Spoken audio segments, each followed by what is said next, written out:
so you guys special in finding, distress in one way or another, whether it's physical distress or some, third party occurrence that has caused distress to the seller. What are some tips you can give to our investors listening that would like to also hunt in these same territories? Right? Like what are some, you don't have to give away the secret sauce, but what are some clues or some things where it's like, hey, like I would focus here? Well, I mean, I'm not going to hold anything back as far as how to do it, because you can open up any book and they'll tell you how to do it, but you got to get out there and do it. I would say, first off, I mean, if you're an investor, even if you're just getting started out, everybody in your sphere of influence should know what you're doing. That's anybody, at your 9 to 5 job, your banker, church, whatever it is, they should know because they may know somebody that's looking to sell.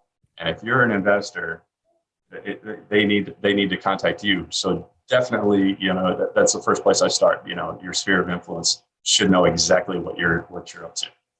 I would say, if you're more on the experience side or doing deals, better train your contractors to field. When somebody walks up to your project and says, "Hey, what are you guys doing here?"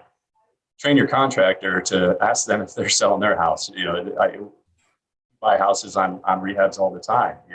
A neighbor comes over and sees it, or somebody's coming to check in on a house that they just inherited, and go, "Oh, there's an investor fixing it up there. Let me contact them." So definitely, that kind of goes along with your sphere of influence. But everybody should know what you're doing.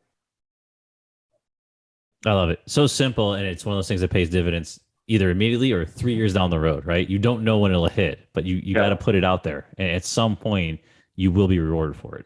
Correct. And we, and some of our, direct marketing campaigns, fielded a call from a letter that hit 4 years ago.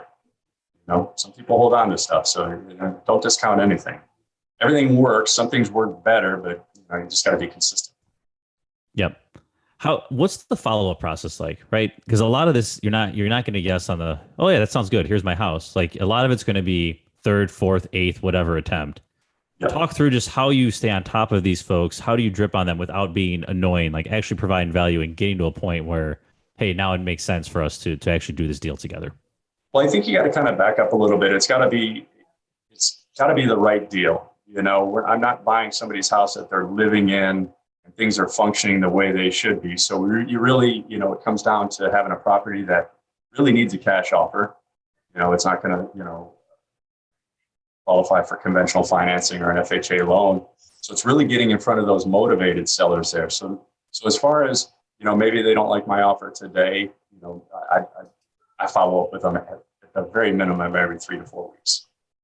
But also that comes with meeting with them and finding their pain points and what's their motivating factor. I'm looking to move in the summer.